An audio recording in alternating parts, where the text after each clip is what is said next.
Deixa eu te perguntar uma coisa. Quantas vezes você teve a sensação de sair de uma conversa super arrependida por não ter conseguido expressar e se expressar como gostaria?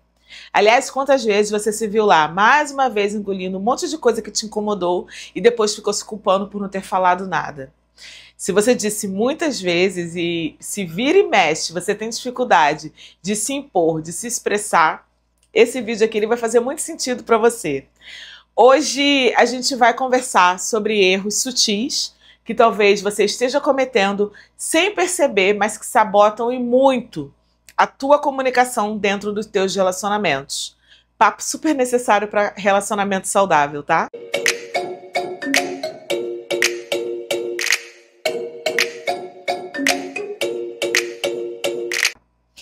Olá, querida, tudo bem com você? Seja muito bem-vinda a mais um vídeo aqui nesse canal. Eu sou Raquel Cristina, psicóloga.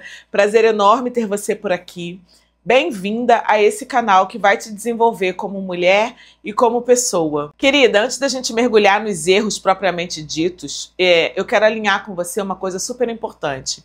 O que é comunicação assertiva de fato? Né? Tem gente que ainda não assistiu nenhum vídeo aqui do canal, acho legal a gente conversar. Eu acho legal a gente ter essa clareza logo no início da conversa também, porque muita gente confunde a assertividade com atitudes que não tem nada a ver com ela. Tipo, tem gente que acha que ser assertiva é falar sem filtro, baseada no ser sincera mesmo, e não é. Outras pessoas pensam que é ser uma pessoa controlada, como se fosse necessário virar uma pessoa totalmente racional, que nunca sente nada para poder conseguir se expressar. Também não é. E tem gente ainda que acha que precisa ser uma pessoa super dura para ser assertiva. Sabe aquelas pessoas que não demonstram emoção nenhuma? Também não é sobre isso. Nada disso é ser assertiva de fato. Tudo isso é mito e confusão. E o problema maior é que essas confusões elas fazem com que você se distancie da sua necessidade de comunicar o que você pensa e sente. Ó, ser assertiva é você ser clara, direta e respeitosa ao mesmo tempo. E eu acho que a gente precisa mesmo pensar nesse tripé para fazer uma comunicação assertiva. Clareza, direção e respeito. A assertividade é você conseguir expressar o que você sente, o que você precisa, o que você pensa, sem se anular, mas também sem desrespeitar o outro. Eu falo muito com as minhas pacientes que a assertividade é o equilíbrio dos dois extremos. Primeiro, a passividade, que é quando você se cala, engole, se frustra. E segunda, a agressividade, que seria o 80, onde você explode, fere o outro e se arrepende depois. Esse é o famoso ponto de equilíbrio da nossa maturidade e da nossa inteligência emocional. Na psicologia, principalmente na terapia cognitivo-comportamental, que é a TCC, a assertividade ela é vista como uma habilidade social que pode e deve ser desenvolvida, tá? E é aí que entram os erros que você pode estar cometendo sem perceber. Se você não ajusta esses seus comportamentos, esses erros vão te colocar em relações onde você não se sente ouvida, onde você não se sente validada, que deixam você com a sensação de que você fala, mas ninguém te leva a sério, que fazem você se anular para manter um clima bom e depois se culpar, porque mais uma vez deixou de se respeitar. Enfim, é um problema, tá? E você sabe que eu leio todos os comentários aqui dentro do nosso canal, né? Na maioria das vezes eu tento responder, às vezes eu não consigo. E quando eu faço vídeos sobre comunicação assertiva, o que eu mais percebo é que as mulheres estão extremamente frustradas por não conseguir colocar limites. Então eu pensei, cara, a gente precisa falar desses erros aqui para elas conseguirem colocar limites sem se machucar e sem machucar o outro. E o primeiro erro que eu separei foi você pedir desculpas por tudo. E aí eu já quero começar a colocar você para pensar o seguinte, se você vai começar uma conversa, seja difícil ou fácil, já começa com as falas baseadas em desculpa, tipo, desculpa, é só uma opinião boba. Ah, desculpa te incomodar, mas eu queria falar com você. Ah, desculpa, eu sei que eu tô sendo chata. Cara, não vai funcionar. E de verdade, você já precisa mudar essa postura agora. Porque esse seu pedido de desculpa excessivo e automático vai comunicar uma coisa para o outro. Que você acredita que a sua fala, o que você pensa, o que você sente é sempre um incômodo. E isso é um problema, porque enfraquece a tua mensagem antes mesmo dela ser dita. tá? Você se coloca sem perceber numa posição de inferioridade, como se você estivesse sempre devendo alguma coisa, mesmo quando você não tem dívida nenhuma com essa pessoa. Outro dia eu estava na padaria, eu gosto de tomar café na padaria, e eu escutei uma senhora chegar e ela fez os pedidos dela, pagou e tal. Ela não cometeu nenhum erro, não machucou ninguém, não ofendeu ninguém. Mas no momento que ela foi se despedir, ela disse assim, ó, me desculpa qualquer coisa. Cara, essa frase me paralisou por dentro, porque a sensação que eu tive foi: essa pessoa, ela tá pedindo desculpa até por existir. Ela sequer sabe se cometeu um erro e já tá se desculpando por algo que nem aconteceu. É como se o simples fato dela ocupar o espaço, dela estar presente, dela falar, já fosse motivo de incômodo.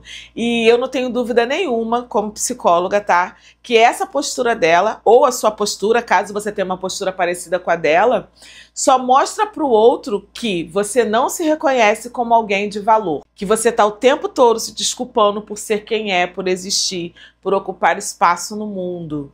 E o outro capta isso, tá? Seja consciente ou inconscientemente. E aí vira um problema, porque ele passa a te ouvir com menos atenção, a te levar menos a sério, porque se nem você valida a tua fala, o teu pedido, por que o outro validaria? Então, se você hoje se reconhece com esse erro, tem essa postura de o tempo todo estar pedindo desculpa antes de começar a comunicar o que você precisa, a minha orientação é que você passe a se reconhecer como alguém de valor. Começa a validar as suas necessidades, os seus sentimentos, os seus pensamentos, os seus pedidos. Experimenta dizer: tem uma coisa importante aqui que eu gostaria de te dizer. Olha como é que muda, tá? Outra frase: será que eu posso te contar uma coisa que tá me incomodando?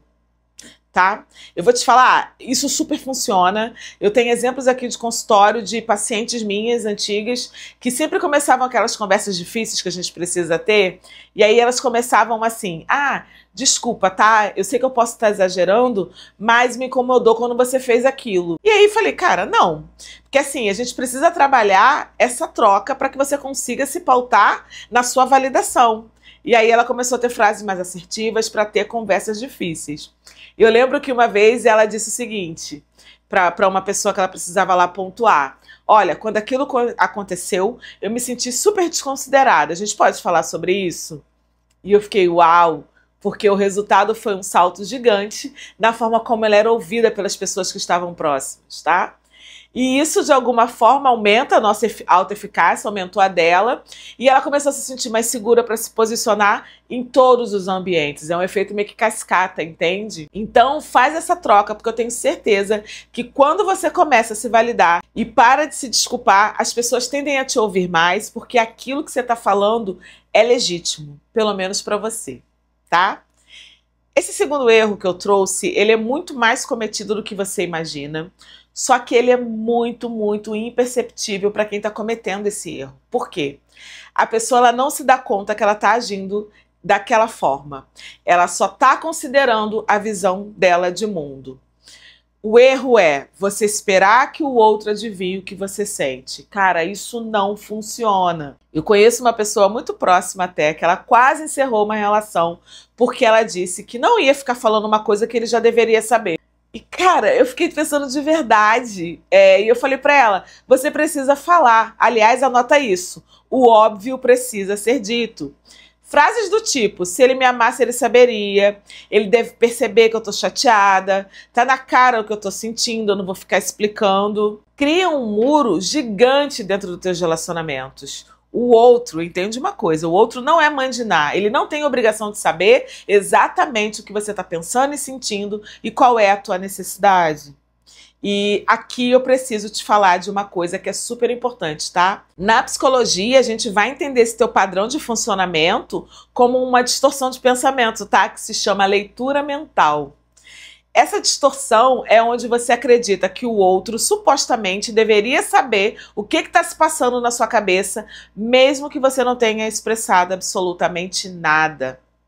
Só que aí eu preciso validar o outro. Esse outro, ele não está dentro da tua cabeça, dentro do teu coração. Ele não viveu o teu dia, ele não conhece a tua história emocional. Ele não tem obrigação de adivinhar os seus sentimentos. E de verdade, mulheres que estão inscritas nesse canal são mulheres que estão aqui trabalhando para ter inteligência emocional, para ter desenvolvimento pessoal, para ter maturidade emocional. Então, elas precisam, a partir desse vídeo aqui, criar uma nova cultura interna. Vamos criar essa cultura. Vamos parar de supor histórias inteiras dentro da nossa própria cabeça e começar a comunicar, a perguntar, a questionar. Isso é muito importante para a sua vida, porque vai te trazer clareza emocional e isso te liberta. A suposição te aprisiona sempre na dúvida. Vou te dar um exemplo prático que deve ter acontecido com você ou com tantas outras mulheres, para você entender exatamente do que eu estou falando na prática. Eu gosto de trazer para você ter repertório do que eu estou falando. Suponhamos que você chega do trabalho depois de um dia inteiro cansada. E lá você está pensando em boleto, no prazo, no seu corpo cansado, no filho, na comida que tem que fazer, nos seus sentimentos. E aí senta dentro de casa, teu parceiro está lá no celular. Você passa por ele com aquela carinha de, meu Deus, me nota, eu preciso falar. Só que ele não diz nada, né? Continua com a cara enfiada lá no telefone. E o que você faz? Você espera que ele perceba e venha te acolher, só que aí ele não percebe, continua jogando, né? Isso vai criando um ranço. E aí o que acontece? Você fica frustrada, magoada e aos poucos começa a sentir, eu te falei, ranço, raiva. E começa a pensar, como é que eu convivo com um cara que é incapaz de me acolher no dia difícil? E isso vira um problema gigante. Querida, porque quando você acredita que o outro deveria saber o que você sente e ele não atende uma necessidade tua, essa frustração ela vira raiva. E a raiva, quando mal elaborada, ela vai alimentar exatamente os dois tipos de comunicação que a gente quer evitar. A agressiva, que é quando você explode, aí você solta a frase do tipo, quer saber, eu tô de saco cheio de você não fazer nada, você só vive enfurnado nesse celular, de você ficar aqui dentro dessa casa igual uma múmia, sei lá que você vai falar pra ele, de você só pensar em você, né, e você explode. E tem mulheres que aqui, nesse consultório, ou aí também, tendem a ir pra passividade, que é quando você engole tudo, fica pensando em silêncio, mas se afasta, vai se magoando, vai acumulando dores, vai se retraindo. E quando você vê, você está totalmente desconectada desse parceiro, dessa parceira, dessa relação.